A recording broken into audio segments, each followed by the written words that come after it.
So let's give you some background to the conversation we're having. This is what is in the news this morning. Nigeria's Privatization Bureau, called the BPE, says the Yola Power Distribution Company, or the DISCO in that region, and Afam Power PLC are up for sale to new investors. Well, Yola Disco was already privatized, of course, in November 2013 among other 10 power companies that were privatized under the Jonathan's administration.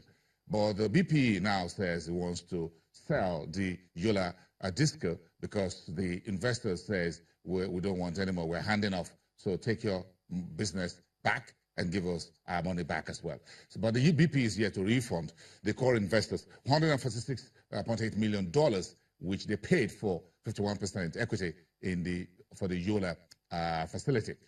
Meantime, the Bureau of Public Enterprises was quoted this morning as saying that approvals being sought to engage transaction advisors for the resale of Yola and a fresh privatization of Afam Power PLC.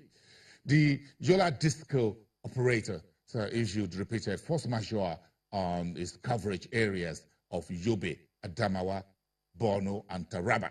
Those 5 states, and if you include Benue State and a few others, that is Nigeria's axis of evil, where you have the deadly Boko Haram insurgency and the current deadly clash between farmers and herders. So that's the corridor where the Yola Power Distribution Company bought that facility there to distribute power. But instead, they have a problem with this region so far, and they've declared force majeure, says we can't do business there. Now, the Yola Disco is telling the government we want to get out. But we need to get in power to the people. So let's start that conversation. And we thank you very much for hanging in there with us for this conversation. Mukhtaar Tijani, who is a member of the advisory power team to the Buhari's administration and a special advisor to the president on power. It's good to have you on the program. And of course, down here in Victoria Island via Skype is my good friend. I keep forgetting his name if he's my good friend. Thank you. Jubril Karim. It's good to have you. We should be connecting power more all the time. I remember the Abuja guy's name more than you because they are the ones holding power. So that's where we're going to start from. Mukhtaar, let's start with you. Bring us up to speed where we are as far as the President Buhari's administration's power project is concerned. Thank you very much, Mr. Mofaya. Good morning. Good morning, Jubril. So I will speak on the on-grid and the off-grid initiatives by the federal government of Nigeria. Speak briefly on the on-grid. As we know, since the inception of this administration in May 2015, there was only about 2,600 or so megawatts that was distributed. But today, we're averaging over 4,000 megawatts. This has been done by sheer hard work by the ministries involved in coordinating the power sector. There have been various interventions, financial and technical interventions that has led to this incremental power being delivered to Nigerians. The financial interventions are giving the generation companies confidence to invest more and expand their capacity to deliver more power to Nigerians. The distribution companies are also doing the same. The transmission company, as we know, has expanded its capacity from 5,000 to about 7,000 megawatts today. There's about odd 2,000 megawatts that the Honorable Minister of Power Works and Housing is working diligently to see how we can distribute, as the distribution companies are unable to take that excess 2,000 megawatts. Now, going off-grid, which is where we have a lot of impact, quick impact to SMEs, etc.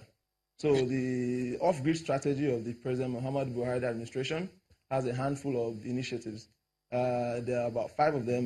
The energizing economies, energizing education, there are the mini grids, there's the beyond the grid, which utilizes solar home systems, and there's also an energy database.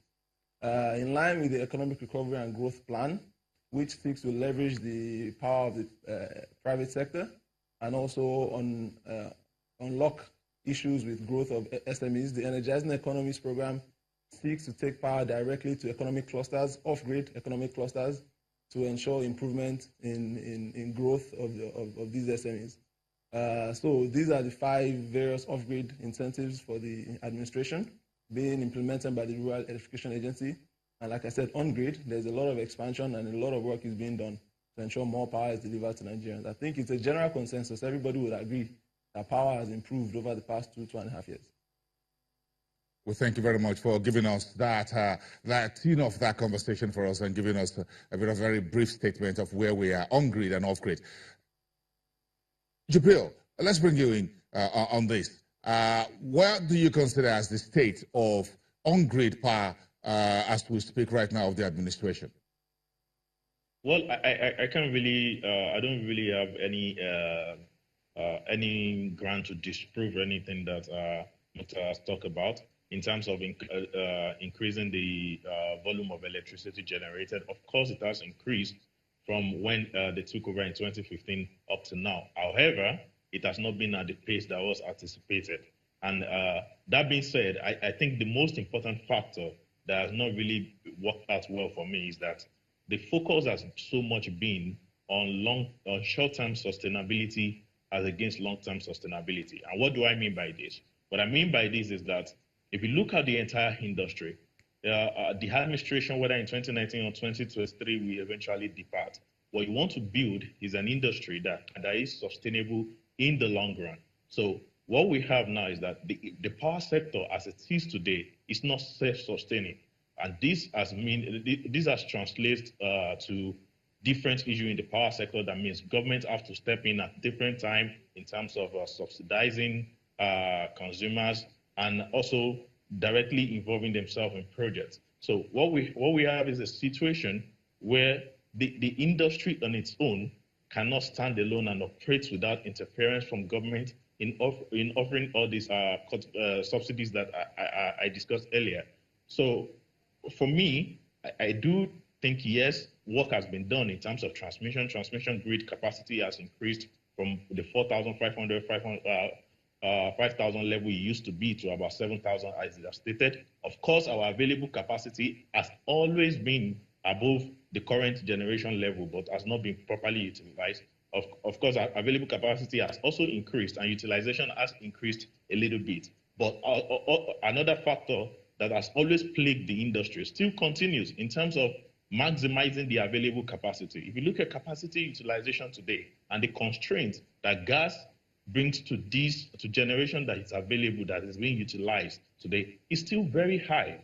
If we can deliver gas to every power station that is ready to fire today, we would definitely be talking something definitely above 5,000 megawatts. But that is not there. So we have to have a more comprehensive reform that is built towards a long-term solution as against claiming short-term victory of moving to 4,500 or getting closer to 5,000 megawatts. That's not the end goal. The end goal is to have a sustainable power system, a sustainable power system that can survive beyond the administration.